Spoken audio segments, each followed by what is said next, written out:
ایک عالم دین سے اسی طرح ایک لڑکے نے پوچھا کہ اس کے ماتھے کے درمیان کفارہ لکھا ہوگا غالباً، تو یہ کیسے ہو سکتا ہے کہ ہم نہ پڑھیں، وہ تو بڑا کلیئر ہوگا، ہم پڑھ لیں گے پھر بھی ہم اسے فالو کریں گے. تو انہوں نے بڑا زبردست جواب دیا. انہوں نے کہا کہ آپ سگریٹ پیتے ہو، تو اتفاقاً وہ سگریٹ پیتا تھا. تو شیخ نے کہا کہ جی اس پہ نہیں لکھا ہوتا تمباکو نوشی صحت کے لیے مضر ہے، لنگ کینسر کی پکچر بھی بنی ہوتی ہے، تو کیوں پیتے ہو؟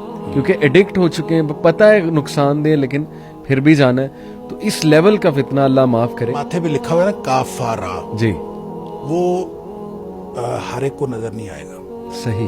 وہ صرف ایمان والوں کو نظر آئے گا. اللہ اللہ تعالیٰ اگر ایمان کی مضبوطی عطا فرمائے، پھر یہ فراست جو ہے نا، اتقِ بفراست المومن، تو مومن کی جو فراست ہے نا وہی دیکھ سکے گی کہ یہ شخص کیا ہے. آپ ذرا یہ دیکھیں کہ ایک آدمی آیا ہے اور وہ دھوکے باز ہے، دنیا کا سب سے بڑا دھوکے باز.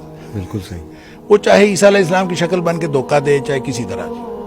اب آپ اس کے ساتھ یہ کرتے ہیں کہ جو میموری جو ہے، دنیا کا جو بہترین سب سے بڑا انجینئر ہے، اس کی میموری ڈاؤن لوڈ کر کے آپ ایک چپ پہ لگا دیتے ہیں. سب سے بڑا جو ڈاکٹر ہے اس کی بھی میموری آپ ایک چپ پہ لگا دیتے ہیں. آپ اس طرح کر کے دنیا کے جو سب سے بڑے علوم رکھنے والے اور سب سے بڑے ماہرین ہیں، ان کی میموری ڈاؤن لوڈ کر کے وہ چپ اس دجال کے دماغ میں انسٹال کر دیتے ہیں. اب دیکھیں وہ کیا بنے گا. وہ تو بہت بڑی بلا. تو ایسی ہی کوئی چیز ہوگی. ہو سکتا ہے کہ پریکٹیکلی ایسا کوئی بات ہو، لیکن اللہ کریم نے اس کو صلاحیت دی ہوگی فتنے کے طور پر، آزمائش کے طور پر. اور وہ صلاحیت کیسے ہے؟ وہ چپس کے تھرو ہے یا وہ آئے گا تو اپنی ساری صلاحیت لے کے آئے گا، یہ اللہ ہی جانتا ہے. ہم اس کے بارے میں کچھ نہیں کہہ سکتے. البتہ یہ جو ٹیکنالوجی ہے جس کو ہم دیکھ رہے ہیں، اور خاص طور پہ جو آرٹیفیشل انٹیلیجنس اور مختلف چیزیں، یہ آہستہ آہستہ ہمیں اس چیز پر پختہ یقین دلا رہی ہیں کہ اس دنیا میں دھوکہ ہی دھوکہ ہے.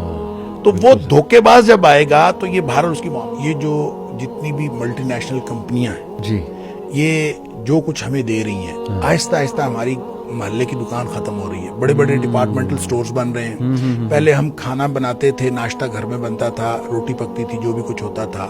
اب جو ہے ہم بریڈ کا انتظار کرتے ہیں. بریڈ جو ہے پیچھے سے سپلائی ہو رہی ہے. اور پانی جو ہے پہلے نیچے کا پی لیتے تھے ہم، نلکا گھر میں لگا ہوتا تھا، اب پانی کا بھی انتظار ہو رہا ہے، سپلائی آ رہی ہے. آپ یہ بتائیں کہ اس طرح سے کرتے کرتے یہ سارے کے سارے جو خوراک کے ذرائع ہیں یہ سینٹرلائز ہوتے جا رہے ہیں. اور جب یہ سینٹرلائز ہو گئے تو ان کو ختم کریں. ایک دن آپ نے بریڈ ہی روکنی ہے نا، بریڈ سپلائی نہ کریں تو ناشتہ ختم، انڈے سپلائی نہ کریں تو یہ ساری چیزیں سینٹرلائز ہو گئی ہیں. وہ ہماری محلے کی دکانیں تو آہستہ آہستہ ڈپارٹمنٹل سٹورز کھاتے جا رہے ہیں. اور یہ ملٹی نیشنل جو چینز ہیں، ان کے ہاتھ میں سارا کچھ آ گیا.